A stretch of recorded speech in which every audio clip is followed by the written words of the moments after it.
Hi guys, this is Maya from Inspired Life, and today I'm gonna share with you 10 steps on how you can build your meditation practice. I know this is a challenge for a lot of people, and I'm gonna break it down to you to help you get started and have a consistent practice. It doesn't have to be hard, so let's get to it.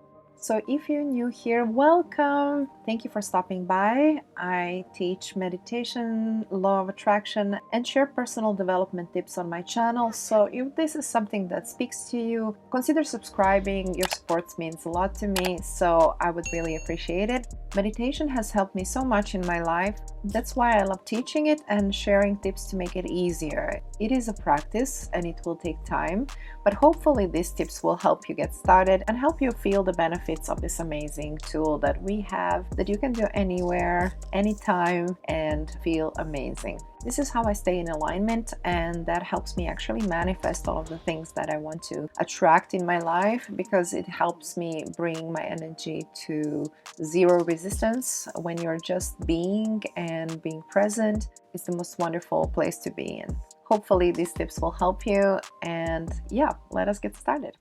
Alright, so the first step would be to prepare your meditation space. Find a space where you won't be disturbed, where you will feel at peace, and where you can create your little meditation nook. You can set up a comfy chair where you'll be sitting, or cushions if you'll do it on the floor. Grab a nice blanket to stay warm, as your body will be in a resting position. Get some scented candles or incense sticks like Nam Champa or Darshan, or use sage or Palo Santo to clear the energy and the mind. You can use essential oils in your diffuser to help you focus, and of course pick some meditative music of your choice that can help you set the mood and feel more relaxed. I personally love nature sounds, singing bowls, or music without lyrics, because when we have lyrics then our conscious mind engages, so it helps with concentration. Make sure to wear something you can sit in comfortably, so no tight jeans or anything that can distract you. Grab your cozy loungewear, make sure you're feeling good and warm. And again, the more comfortable you are, the easier it will be, as you won't be distracted. To make your practice easy, create the conditions with the least distractions. I personally prefer to do my meditation practice before getting out of bed and or before bedtime. I schedule it ahead of time and set my alarm clock 30 minutes earlier than my regular waking time. This way I make sure I will get my practice done. So pick whatever works for you and schedule it in your calendar. The next step would be to prepare your body. So in the 8-limb yoga practice, or Ashtanga, there are several steps before meditation. They serve to prepare the body to sit. It might seem simple to stay in a seated position, but it can be quite challenging. So this is very important.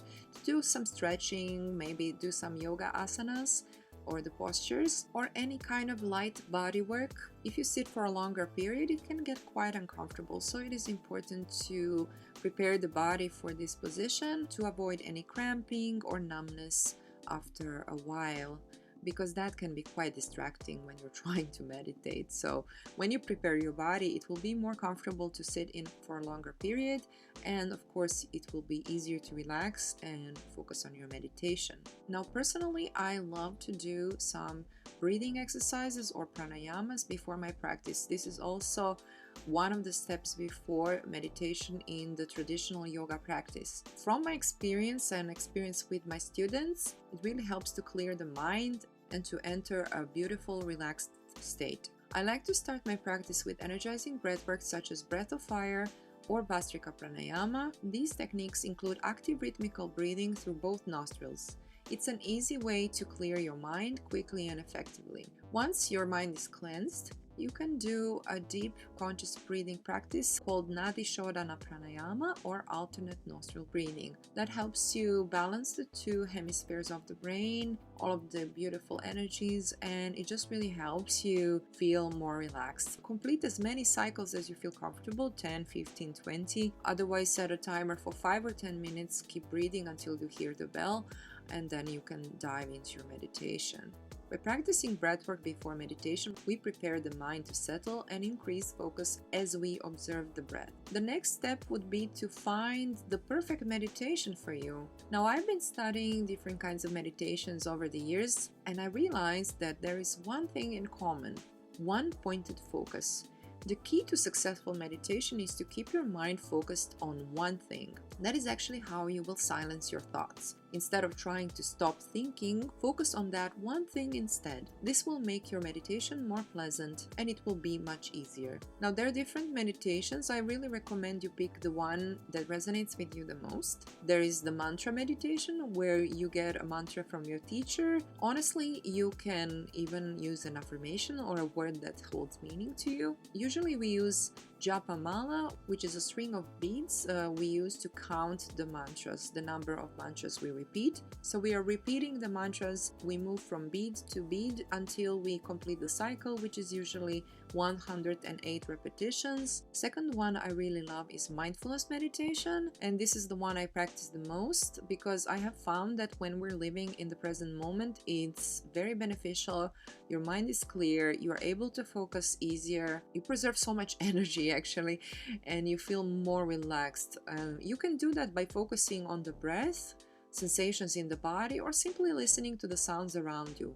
It's very simple actually, but it takes a while to get into the practice. And finally, I would suggest a visualization, which can be helpful when you prefer to be guided and would like to have a little mental vacation. We use this method in hypnotherapy to induce a deep theta state of relaxation. Normally, this includes imagining a beautiful scenery like a forest, a mountain, or the ocean, and slowly we enter a very relaxed state of mind and can take a mental break we need. You can find a variety of meditation practices on apps like Insight Timer or Headspace. I actually have a few on Insight Timer if you want to check them out, and of course you have a few here on YouTube. The next step would be to find the perfect position for you. As I mentioned before, it is important that you feel comfortable. So I recommend picking a position that works for you. Normally, meditation is practiced in a seated position, not lying down.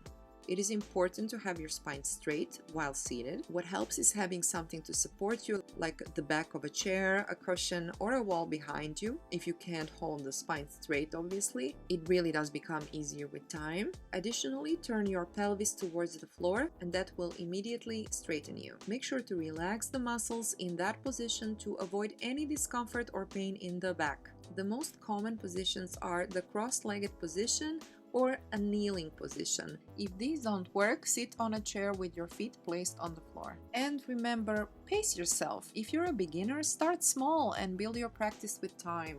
There is no shame in doing a simple 5-minute meditation. If you do it right, it will make a difference. Set a timer or find a short meditation and then increase the duration as you get more comfortable. Honestly, it gets better after at least 15 or 20 minutes of meditation. That's when you can go deeper and experience the true bliss of being in stillness. Still, don't push it and listen to your body. It's a practice, so it takes time to develop. I would actually encourage you to do a 21-day challenge because it's a really wonderful way to develop your practice and create consistency. When I did my yoga teacher training, we often practiced cycles or did challenges to experience the benefits of different practices. Even though you can feel the difference after just 10 or 15 minutes, the real results, real benefits come over time. When you do it for at least 3 weeks or even a month, you will notice more and more benefits. From my personal experience, I went from being an overthinker into a more relaxed person. And now I am able to relax within a very short period of time. My focus is better and I'm way more productive without stressing out. Slowing down has actually helped me live a better life, and today I am a more peaceful and happy person because of it. And finally, be kind to yourself. There will be days when meditating will be easy and some when it will be impossible. All I ask of you is don't beat yourself up if you don't do it one day. Okay, so you didn't meditate today. Do it tomorrow. Just don't give up. Come back when you feel ready. And once you get started, you're more likely to continue. I'm actually going to link below my free meditation course for beginners with Nadi Shodhana practice and a 21-day breathe and flow challenge to get you started. So go ahead and check it out. Alright, so that's it for today's video. Let me know how it goes. I would really love to hear from you and see if these tips helped you build your practice. I'm wishing you a wonderful day and hope to see you next time. Namaste.